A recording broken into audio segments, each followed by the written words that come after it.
আল্লাহ তাআলার নামে শুরু করছি। আলহামদুলিল্লাহি রাব্বিল আলামিন। সমস্ত প্রশংসা আল্লাহ পাকের, যিনি বিশ্ব জগতের প্রতিপালক।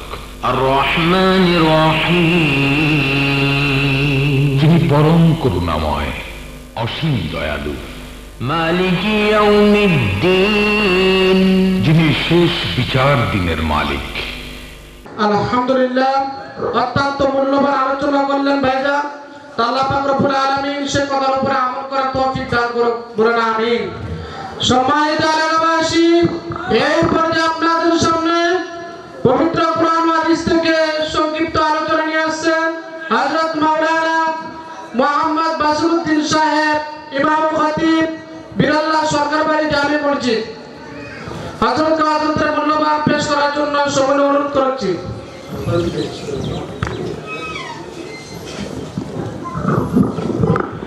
السلام عليكم ورحمة الله وبركاته.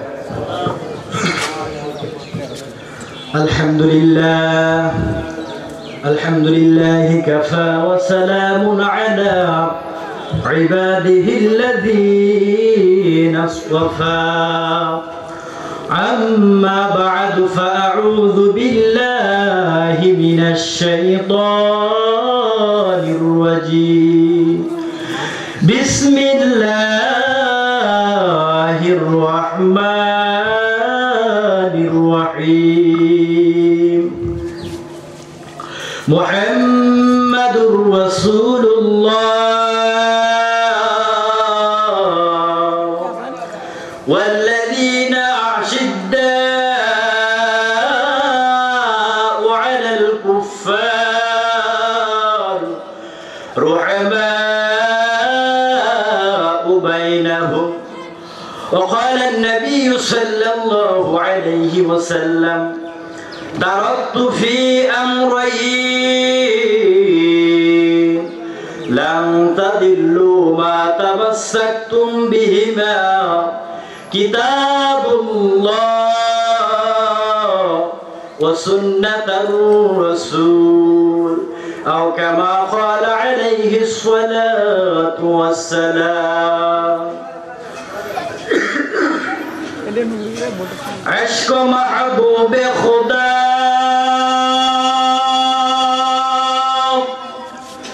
जिस क़ल्बों में हासिल नहीं,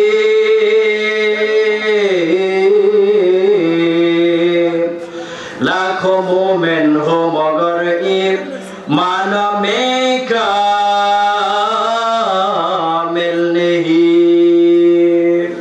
আমরা শুকর বলি আলহামদুলিল্লাহ, আর জোরে বলি আলহামদুলিল্লাহ। আজকের অত্র মাহফিলে আমাদের সকলকে আল্লাহ পাক রব্বুল আলামিন দয়া করে মায়া করে আসা বসা কোরআন হাদিস থেকে উৎসাহিত দিনের কিছু কথা বলা এবং শুনবার মতো যে সুযোগটুকু দান করেছেন, সেজন্য ভাইরা আমরা সকলে খুশি না বেজার? আল্লাহকে সাক্ষী রেখে আজকের এই মাহফিলের মধ্যে আমরা জোরে সোরে আবার বলি আলহামদুলিল্লাহ। আমি আপনাদের সম্মুখে যে আয়াতে কারিমা তেলাওয়াত করেছি, আল্লাহ পাক রব্বুল আলামিন সূরাতুল ফাতহের শেষাংশের মধ্যে আল্লাহ পাক রব্বুল আলামিন আল্লাহর হাবিব এবং তার সাহাবে কেরাম রাদিয়াল্লাহু তাআলা আনহুম তাদের ফজিলত বর্ণনা করেছেন। সকলে বলি সুবহানাল্লাহ। আপনারা কি মনে করেন আল্লাহর রাসূলের দাম অনেক বেশি? কি বলে ঠিক কিনা?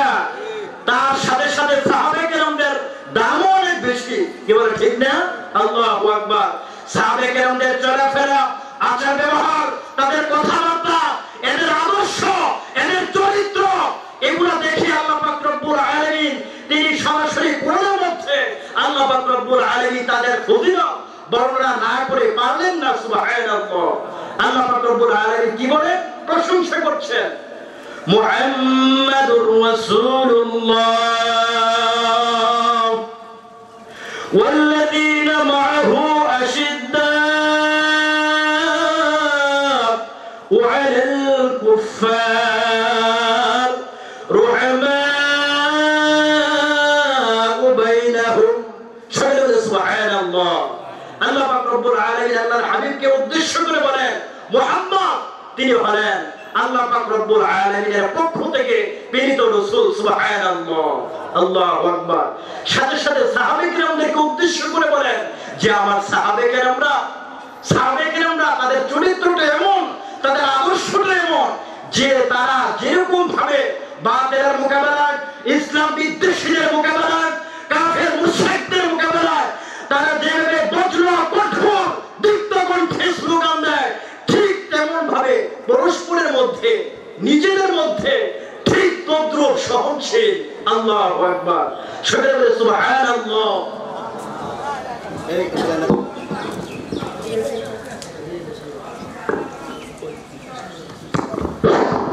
সম্মানিত গ্রামবাসী, এলাকাবাসী, আমরা বিক্ষিপ্তভাবে দৃষ্টি জায়গা থেকে আমরা মাহফিলের ঘাটে চলে আসি। হুজুরের পিএসের সাথে, রফিক ভাইয়ের সাথে 5 মিনিট হয় আমি ফোনে যোগাযোগ করেছি। হুজুরে নামাজ পড়ে রওনা করবেন। কি বলা? নামাজ পড়ে 20 মিনিট লাগবে। অল্প সময় আগে আমি ফোনে যোগাযোগ করছি। তাই আমরা এই বিষয়ে ঘোরাফেরা না করে সবাই মাহফিলের ঘাটে চলে আসেন। হকানি ওলামায়ে কেরামের পবিত্র জবান থেকে তিনি আলোচনা শুনেন। তাই আমরা ওই জায়গায় বেহুদা দাঁড়িয়ে না থেকে সবাই আমরা মাহফিলের ঘাটে চলে আসি। হুজুরে ওই জায়গাতে নামাজ পড়ে রওনা করবেন, 20 মিনিট লাগবে। তিনি পিএস মাওলানা রফিক সাহেব বলছেন। ধন্যবাদ। হুজুর আসার কথাটা শুনে আমরা সকলে খুশি না বাজা? আল্লাহু আকবার। আপনার অত্র গ্রামের মধ্যে তিনি পদার্পণ করবেন, আলহামদুলিল্লাহ।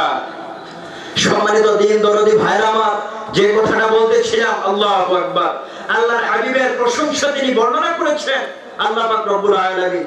আল্লাহু আকবার, আল্লাহু আকবার, আল্লাহু আকবার। বাবারে, আল্লাহর হাবিব জনাবে মুহাম্মদুর রাসূলুল্লাহ সাল্লাল্লাহু আলাইহি ওয়াসাল্লাম তিনি আল্লাহর পক্ষ থেকে নবুয়ত প্রাপ্ত হওয়ার আগে ওই মক্কার কাফের বেঈমানেরা, মুশরিকেরা আল্লাহর হাবিবকে আল আমিন এই উপাধিটা দিয়েছিল। কারা? কাফেররা। কি বলে? ঠিক নয়? কাফেররা এই উপাধিটা দিয়েছিল।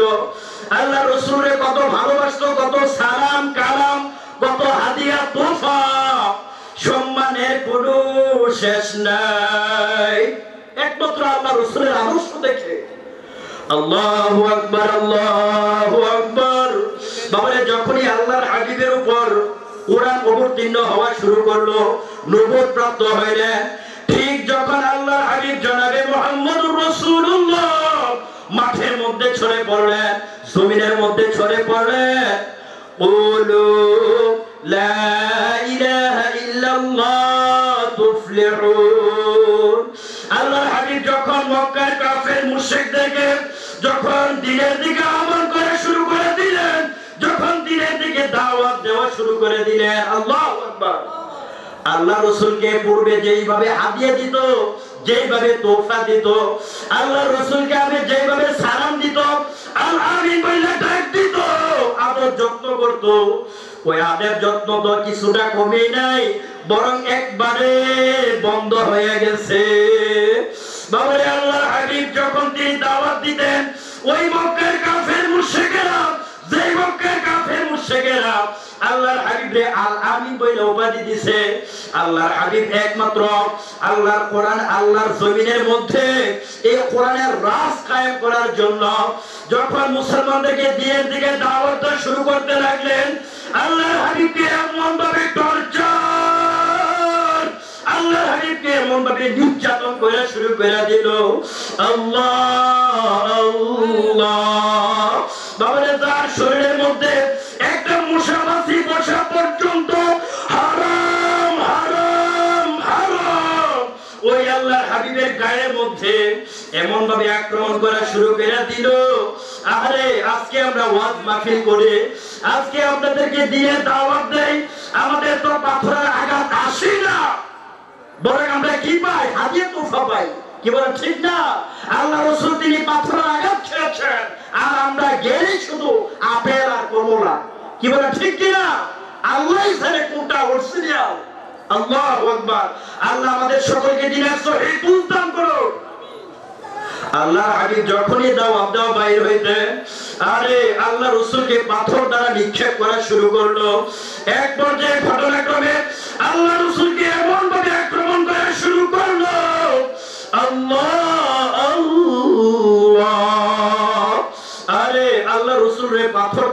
পর্যায়ে আঘাত করতে করতে আল্লাহ রাসূলের তামাম শরীরের মধ্যে এমন একটা পশমের গোড়া বাদ নাই, যেই পশমের গোড়াটা, যেই পশমটা রক্তে রঞ্জিত হয় নাই। তিনি কাফেরদের আক্রমণ সহ্য করতে না পাইরা তিনি মক্কার মধ্যে চলে গেলেন। প্রায় 6টা বছর যাবত মদিনার মধ্যে বসবাস করতেছে। তিনি হঠাৎ স্বপ্ন দেখলেন সাহাবে কেরামদেরকে নিয়ে মক্কার মধ্যে তাওয়াফ করতেছেন, গরু জবাই করতেছে, উট জবাই করতেছে। যখন সাহাবে কেরামদের মধ্যে ঘটনা বর্ণনা করলেন, প্রায় 1400 সাহাবা, তারা তাদেরকে আর থামে রাখতে পারলেন না, মক্কার মধ্যে দৌড়ে চলে আসলেন কাবার তাওয়াফ করার জন্য। ওইদিক দিয়ে মক্কার কাফেররা, ইহুদি খ্রিস্টানেরা, কাফের মুশরিকরা, তারা যখন এই খবরটা উঠে গেল, তারা আসতে বাধা দিল। আল্লাহু আকবার। আল্লাহর হাবিব এত করে রিকোয়েস্ট করা শুরু করলো, তোমরা আমার এই জন্মভূমিতে থাকতে দাও নাই, আমার এই মাতৃভূমির মধ্যে থাকতে দাও নাই, আমাকে তোমরা এই দেশ থেকে বিদায় করে দিয়েছো। দেখো আমরা 1400 সাহাবা, আজকে তোমাদের সাথে কোনো ঝগড়া না, কোনো যুদ্ধ করার জন্য আমি আসি নাই, তোমাদের সাথে কোনো আক্রমণ এরকম ভাবে যুদ্ধ করার জন্য আসি নাই, আমাদেরকে একটু সুযোগ দাও না, আমরা কাবা ঘরটা তাওয়াফ করেই চলে যাব। সুবহানাল্লাহ। তাদেরকে না দেওয়ার কারণে উসমানকে পাঠাইলো। উসমানের কথাও তারা শুনলো না। আল্লাহ হাবিব ভাবলেন হয়তো উসমানের কথাটা তারা শুনবে, উসমানের কথাটাও তারা শুনলো না। ওইদিকে ঘটনা ঘটে গেল, হযরত উসমান রাদিয়াল্লাহু তাআলা আনহুকে তারা হত্যা করে ফেলেছে। নাউযুবিল্লাহ। আল্লাহর হাবিব এই ঘটনা শোনার সাথে সাথে সমস্ত সাহাবে কেরামদেরকে নিয়ে হাতের মধ্যে ঐক্যবদ্ধ হলেন যে আজকে আমরা কোনো কাবা ঘর তাওয়াফ করব না, আজকে আমরা উসমান হত্যার প্রতিশোধ না নিয়ে এখান থেকে আমরা যাব না, প্রয়োজনে এই কাবা ঘর তাওয়াফ আজকে করব না, আগামীবার করব। কি বলা ঠিক কিনা? আল্লাহু আকবার।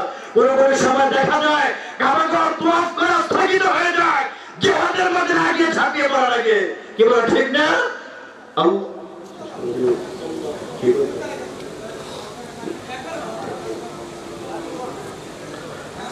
আল্লাহু আকবার, আল্লাহু আকবার।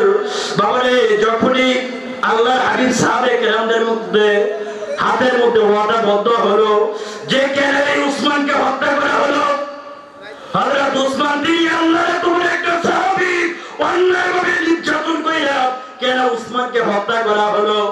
যখন জিহাদ করার জন্য প্রস্তুত হয়ে গেল, ওইদিকে কাফের মুশরিকরা শোনার সাথে সাথে তারা 3টা প্রস্তাব দিল যে তোমরা আমাদের সাথে যুদ্ধ করে না, 3টা প্রস্তাব মেনে নাও। একটা হলো তোমরা এইবার হজ করতে পারবা না, আগামীবার হজ করতে পারবা। আল্লাহ রাসূল মেনে নিলেন। আবারও বলতে লাগলেন যে তোমরা এখন না, যখন মক্কা থেকে মদিনা কোনো একটা ব্যক্তি যায় ফেরত দেওয়া লাগবে, মদিনা থেকে মক্কা কোনো একটা ব্যক্তি আসে তাকে আর ফেরত দেওয়া যাবে না। এইগুলা চুক্তিতে আবদ্ধ হওয়ার জন্য নাম লেখার প্রয়োজন 2 জনের। তার মধ্যে আল্লাহর হাবিবের নাম যখন লিখলো না, 3 নম্বর প্রস্তাব হলো আল্লাহর হাবিবের নামটা এখানে কেটে দেওয়া লাগবে। আল্লাহর হাবিব তারপরও মেনে নিলেন, ঠিক আছে নামটা কেটে দেবো, তারপর আমরা আগামীবার করব, ঠিক আছে যুদ্ধ করব না, আগামীবার তো সুযোগ দিবা। আল্লাহু আকবার, আল্লাহু আকবার, আল্লাহু আকবার। যখন আগামীবার তারা আসলো, বাবারে পূর্বে সাহাবী কেরামদের সংখ্যা ছিল মাত্র 1400, এখন সাহাবে কেরামদের সংখ্যা হয়ে গেল 10,000-এর উপরে। সুবহানাল্লাহ। কি বলে 1400 থেকে 10,000 অনেক বেশি না? আল্লাহু আকবার, অনেক বেশি। আল্লাহ পাক রব্বুল আলামিন পবিত্র কোরআনের মাধ্যমে আল্লাহর হাবিবকে জানিয়ে দিলেন, ইন্না ফাতানা লাকা ফাতহাম মুবিনা, ইন্না ফাতানা লাকা ফাতহাম মুবিনা।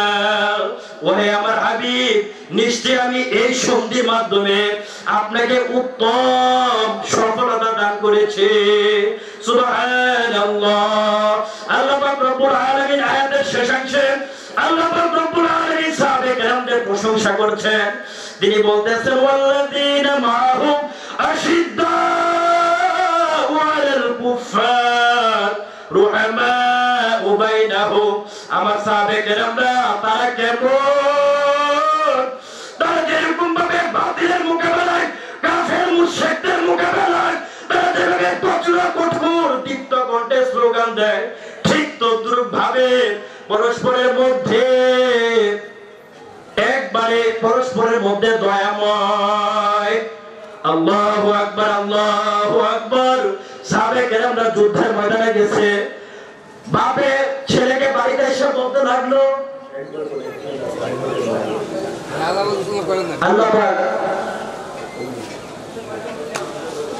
আল্লাহ পাক রব্বুল আলামিন আমাদের সকলকে যে কথাগুলো বলা হলো এগুলো বুঝিয়া আমলের তৌফিক দান করুক। আমরা সকলে আল্লাহু আকবার।